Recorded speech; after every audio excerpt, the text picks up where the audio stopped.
하나님의 축복이 여러분과 여러분의 가정에 넘치기를 주님의 이름으로 축원합니다. 왕을 배척함, 왕들을 배척한 새 12장입니다. 자, 왕에 대한 반역이 점점 더 명렬해지는 것을 볼 수 있습니다. 바리새인들은 이미 주님의 사자인 세례요한을 거절했습니다.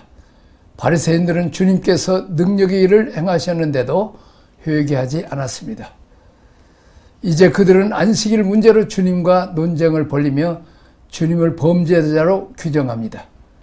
예수님을 송사합니다. 주기교로 모의합니다.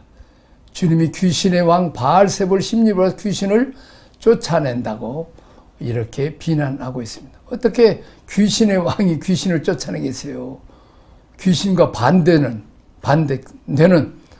하나님의 나라 왕이신 예수님이 쫓아내는 거죠.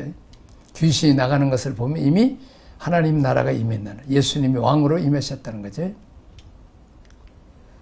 자, 그러니까 우리가 잘 아는 대로 서기관들은 성경을 필사하는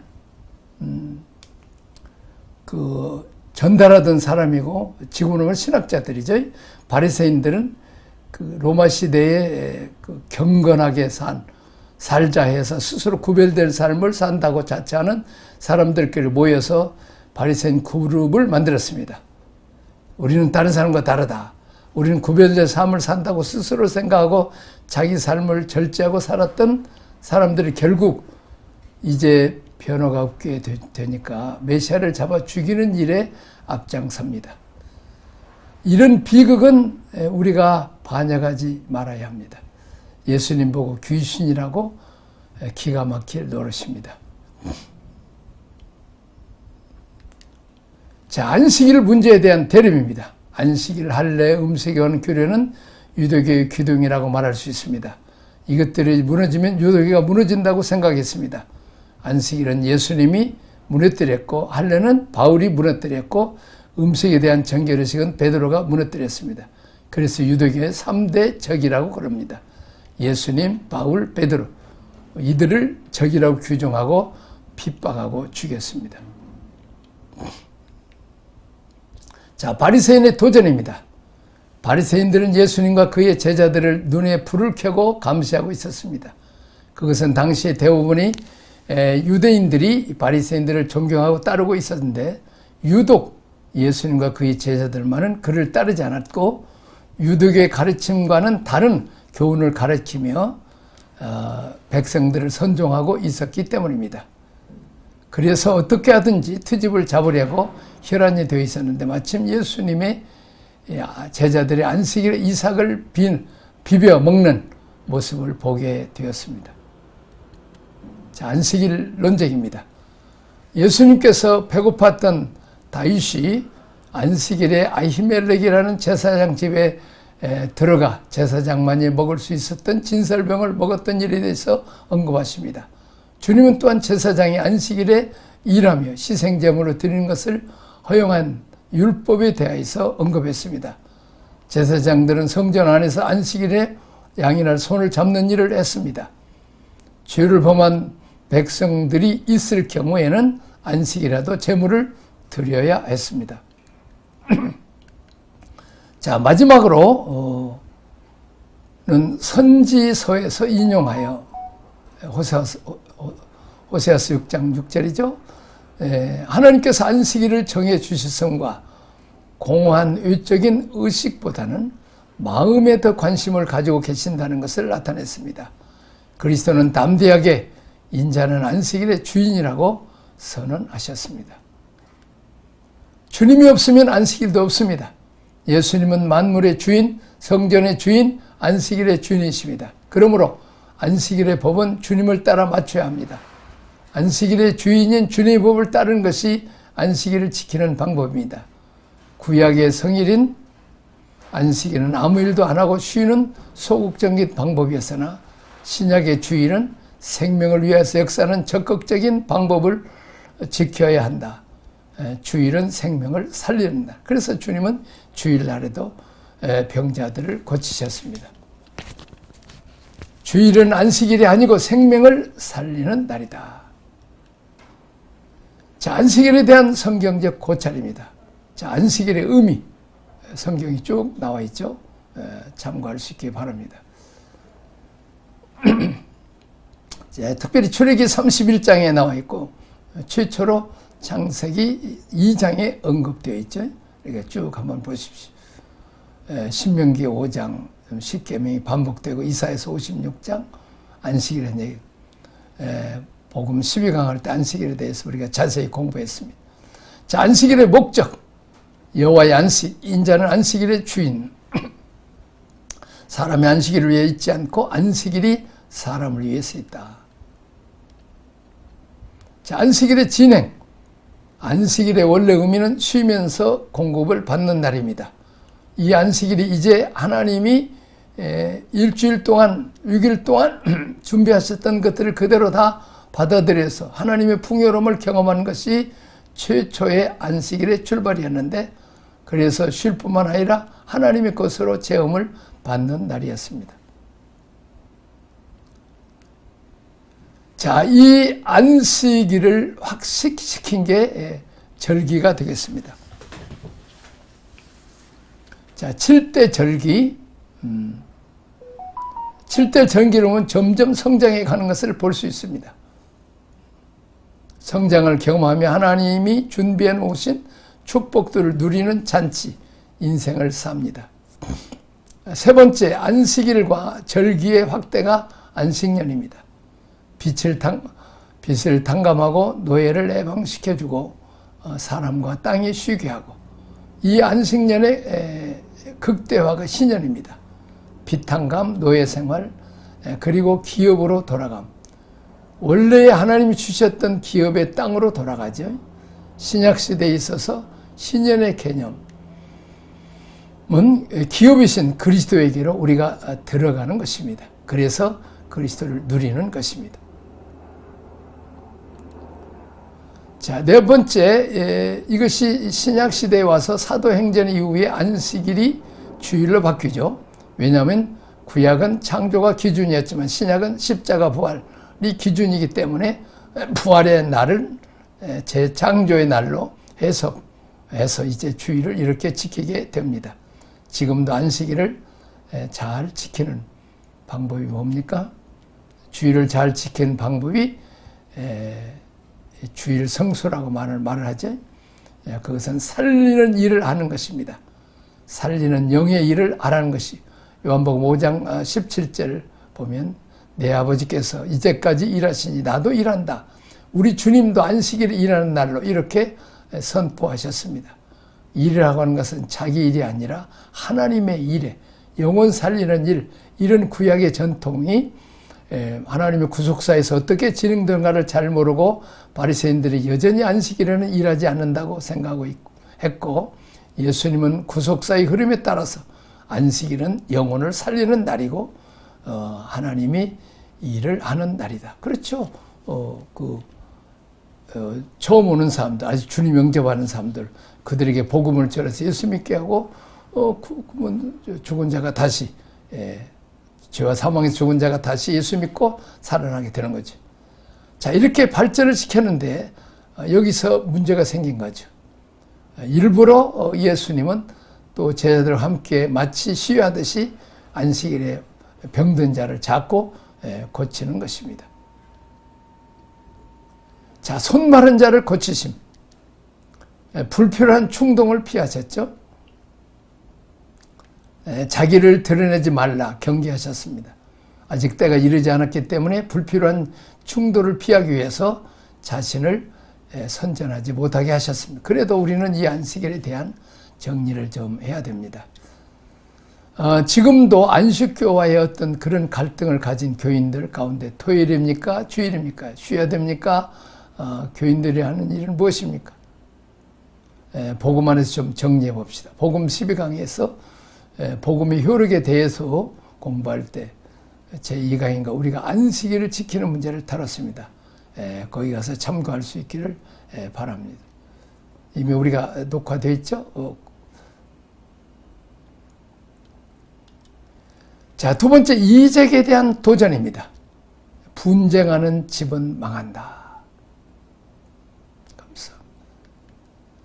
귀신 들려 눈물고 벙어리 된 자를 고쳤지요. 많은 사람들이 이런 능력을 보고 이 사람이 다윗의 자손이 아니냐고 흥분합니다. 이 말을 듣고 바리새인들은 질투하기 시작합니다. 나타난 기적에 대해서는 부인할 수도 없고 백성들은 그를 추종하고 있는 상황에서 그들은 예수님을 귀신의 왕 바알세바로 힘입어 그런 일을 한다고 정죄한 것입니다. 진리에 대한 바른 기준이 없는 자들은 메시아를 보고도 귀신의 왕 바알세바리라고 합니다. 자, 하나님 나라의 도래입니다.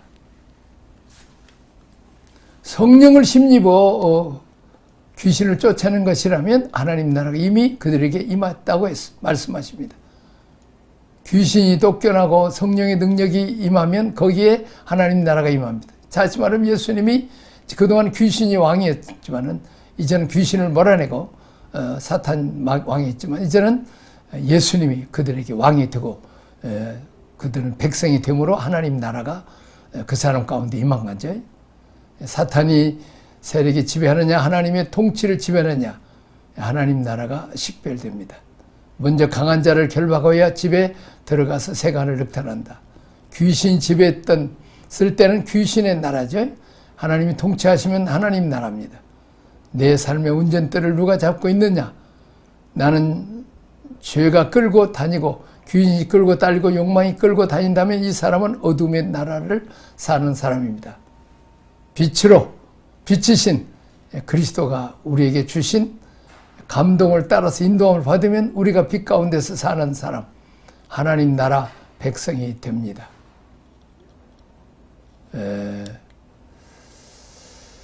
하나님 나라 백성이죠. 엘리베이터를 타고 가는데 우리가 뛰어내리지 않으면 그냥 천국 가듯이 우리가 예수님 안에 있으면 천국을 가게 되는 거죠. 에스컬레이터도 마찬가지 뒤로 뛰지 않으면 가는 것처럼 주님 안에 있으면 우리가 힘을 공급해주고 이렇게 천국에 갈 수 있도록 우리를 도와주는 거죠. 그리고 이제 말씀으로 계속 제자의 영역, 성령의 은혜를 주시고 또 힘이 나죠. 우리가 먹으면 힘이 나듯이 영의 양식, 하나님의 말씀을 먹고 성령의 능력을 받으면 우리가 힘이 납니다. 교회가 삶의 방향을 가르쳐주고 치유해주고 문제 있는 자들을 데려와 우리가 해결해 주겠다. 교회는 그런 역할을 해야 된다는 것입니다. 고동한 마음을 교회가 잘 감당해주고 위로해 주어야 됩니다. 자, 우리가 5일째 근무하면서 금요일 저녁 때부터 이제 토요일 주일까지 다 쉬죠. 그래서 이제 아예 그냥 2박 3일로 1박 2일로 멀리 가버려서 또 식구들끼리 다 가버리니까 주일학교도 잘 안 되는 지금 그런 상황입니다. 자, 우리가 이런 상황에서 이제 제자 훈련시키고 주일 못 나오고 이렇게 주말 못 나오도 주중에라도 이렇게 시간이 있는 부인들부터 가르치고 또 애들도 이렇게 가르치는 이 제자 훈련 프로그램들을 자꾸 가르쳐야 되죠. 또 문제 있는 사람, 상처 있는 사람 상담해주고 좋은 것들을 자꾸 배워서 우리 교인들이 좀 풍성해질 수 있도록 그 중에서 가장 막강한 힘을 가진 게 이게 말씀입니다. 말씀 2박 3일, 3박 4일 이렇게 한번 시간을 내서 배우기도 하고 또한 이제 일주일에 한 번씩 1대1로 양육 이렇게 저부터는 지금 시간이 없는 분들에서 영상을 이렇게 제작해서 계속 우리가 듣도록 이렇게 하고 또 반복해서 들을 수 있죠. 또 지금 우리가 출애굽기 복음 12강 에베소서 레위기 지금 그 5번째 복음 마태복음을 지금 하고 있습니다. 계속 지금 한국말, 중국말은 다 10권째 하고 11권째 시브리서 하고 있는데 지금 한국말로 달아옵니다. 한국 사람도 이 말씀을 배우게 하기 위해서입니다. 우리가 이 땅에 사는 동안 말씀이 우리의 치료제가 되겠습니다. 먼저 강한 자를 결박하고 집에 들어가 세간을 늑탈한다고 그랬습니다. 자, 우리는 이미 우리를 지배했던 강한 자를 이제 예수님 오셔서 쫓아내고, 예수님이 우리 왕과 주님이 되시고, 우리를 사랑해 주시고, 은혜 주시고, 복 주시죠. 우리의 영혼을 빼앗긴 악한 자들을 몰아냅니다. 자, 세 번째, 예수님의 경고와 정죄입니다. 이 사람들은 성령 역사를 통해서 나타난 기적들을 보았음에도 주님을 향해서 그들의 마음이 강팍하게 되었습니다. 이것은 예수 그리스도에 대한 의지적인 죄였고 지속적인 불신앙이며 결정적인 거부였습니다. 성령의 역사가 일어나고 있을 때 우리는 바리새인들처럼 사역을 회복하거나 함부로 거역함으로 사탄의 왕국을 돕지 않도록 주의해야 됩니다. 정말 조심해야 됩니다. 우리 한국의 재정학적으로 우리는 참 이게 좁은 땅덩어리다 보니까 경쟁력이 아주 심하고 그래서 긁어내리고 또 해야 내가 올라가고 집 받고 이런 그 생각에서 조금은 자기도만 다르면 이제 이단으로 정죄해버리고 이렇게 공격하는, 우리 같이 협력하고 또 우리가 배울 건 배우고 내게 좋은 것은 또 가르쳐 줄 수 있는 이런 역사가 있어야 됩니다. 내가 너희에게 이르노니 사람이 무슨 유익한 말을 하든지 심판날에 이에 대해 신문을 받으리니 내 말로 의롭다함을 받고 내 말로 정죄함을 받으리라. 여기서 말하는 무익한 말이라고 하는 것은 지금 예수님에 대해서 바알세불이라고 하는 것입니다. 귀신의 왕이라고 하는 거죠. 영양가 없는 말을 하는 경우가 많죠. 우리가 쓸데없이 호기심만 까십거리로 이렇게 말하는 것은, 우리가 제사장이기 때문에 제사장은 무슨 말을 해야 돼요? 남을 죽이는 말을 하면 안 됩니다. 하나님과 사람 사이를 갈라놓는 말, 사람과 사람 사이를 이간 붙이는 말을 하면 안 됩니다. 우리는 살리는 말을 해야 됩니다. 죄가 보여도 9가지 잘못이 한 가지 좋은 일이 있으면 그 한 가지를 격려하고 지지하고 또 이렇게 품고 또 위에서 기도해주고 또 도와주면서 가야 되는 것입니다. 예수님한테도 바울서버리라 말해버렸어요. 우리가 말을 할 때는 무익한 말을 하지 말자. 유익한 말을, 살리고 구원하는 말을 하자는 것입니다. 다시 봅니다. 심판날에 무익한 말을 하진, 우리가 유익한 말을 하루 일과 시작하면 또 오늘 또 나의 말로 몇 사람을 격려하고 지지할 것인가 기도하고 시작한 하루가 되어야 하겠습니다.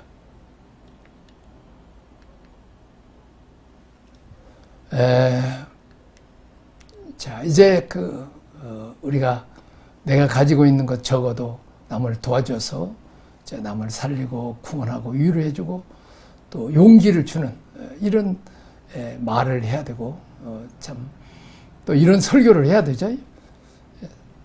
자꾸 때리기만 하고 막 정죄하고 그래 버리면 사람의 마음에 상처가 있고, 이 언어가 대단히 중요합니다. 말 한 말이 마음으로 믿어 의외로 입으로 시인하여 구원을 이룬다고 말하고 있습니다. 우리가 칭찬해주고 격려해주고 용기 주는 말을 우리가 자꾸 해야 된다는 것을 우리가 알아야 됩니다. 우리가 또 이제 늘 감사하는 말을 하고 또 내 잘못은 또 시인하고 다른 사람이 죄는 또 용서해주고 이렇게 그런 넓은 마음을 가지고 우리가 목회도 하고